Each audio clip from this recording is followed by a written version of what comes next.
From NBC News World Headquarters in New York. The worldwide battle against landmines came to the nation's capital today. As NBC's Nora O'Donnell reports, the activists want U.S. support. In Washington today, a push for the U.S. to sign an international treaty to ban deadly landmines. I want you to look at these young people. These are the young people, the future generations of activists who understand that you work toward peace every single day. All it takes is one false step in a minefield.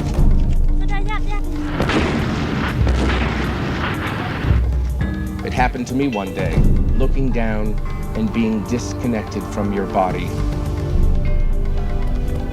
Life has changed forever. It becomes part of your life.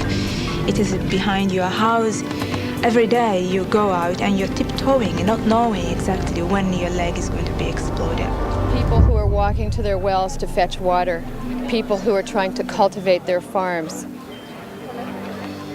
People who have mines all around their houses and are afraid to even step outside their front yard. The Ottawa Ban Treaty actually came into force faster than any other arms treaty in history as a result of a coalition of governments and non-governmental organizations that recognized in the field that landmines, in fact, provided an extraordinary humanitarian catastrophe. Ordinary people. I'm going to try to explain how a bunch of ordinary people around the world came together to eventually eliminate landmines and make it a reality. We mounted an advocacy campaign. We started a letter-writing campaign directed at the American government because we wanted them to clean up the mess. We said we didn't have landmines in Kenya, but we wanted to plant landmines in people's minds. And then I make one report, give to the people in Cambodia. If they support, they can sign. And after that, we collect more than millions signatures. Certainly, Princess Diana brought a different element to the campaign, to the movement. She recognized that the media followed her everywhere, that she could take them with her into the minefields.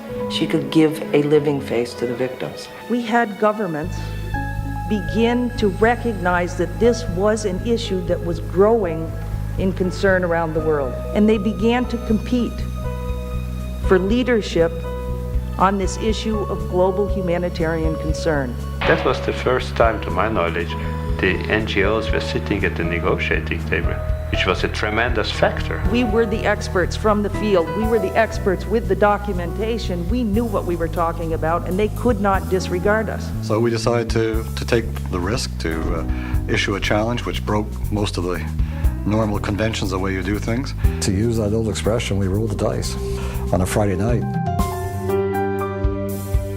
They said, not only are we going to do this, we're going to do it in open, complete partnership with the International Campaign to Ban Landmines, and they're going to be inside the negotiations. We achieved a total ban treaty in 1 year, 5 from the launch of the campaign. The coalition of small and medium-sized countries can very actively, together with the civil society, with NGOs, achieve something that most of the usual big players were not very keen to have. The real prize for this campaign is the treaty, of course, the Ottawa Treaty, which was given birth when Foreign Minister Axworthy made the challenge to the world. The signing of the treaty is just the beginning. There's a lot of work going on about where the international campaign will go from here. The work won't be finished until all the mines have gone. After this treaty was signed, the hard work came, and we needed to ensure more countries were joining and that they were respecting their obligations. We followed the treaty all over the world, encouraging, commenting, criticizing. We set up the Landmine Monitor, the worldwide research network, to check on progress states were making. We've been to many places: Colombia, Kenya, Jordan, Cambodia, the United Nations, in Switzerland, in New York, to Mozambique, Nicaragua, Thailand, and in many other places. Congratulations to all of us, because we are still here and still working to make the mine ban a reality in the poorest countries. I thank the mine ban community for thinking about small people like me who lost our legs or arms or eyes. We are here in Cartagena, Colombia, and we are all here for same purpose of encouraging our governments to honor their commitments to the Mind Ban Treaty, and more especially to make the lives of survivors much better than what it has been before. No rules. Okay, let's go.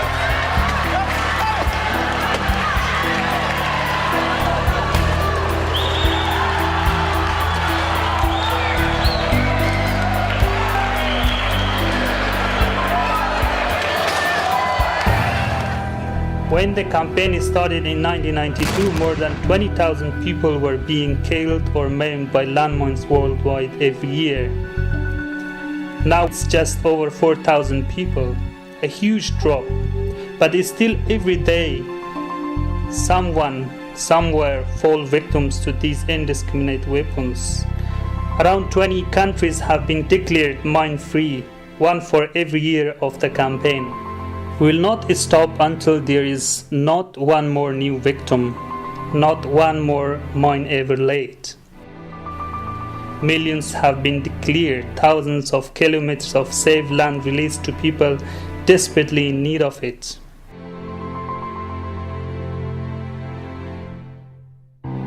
More than 45 million stockpile landmines have been destroyed thanks to the Mind Ban Treaty.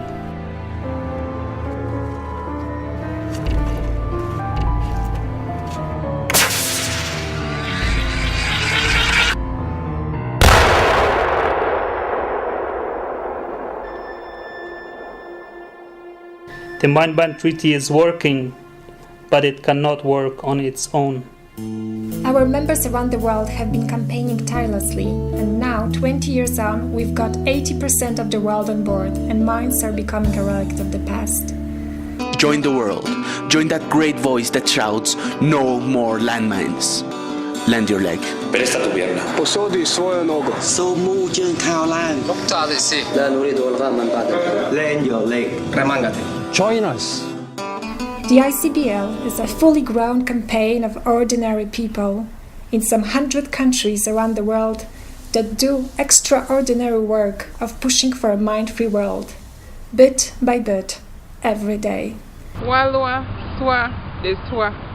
We are closer than ever before, and we won't stop until we reach our goal. Not one more.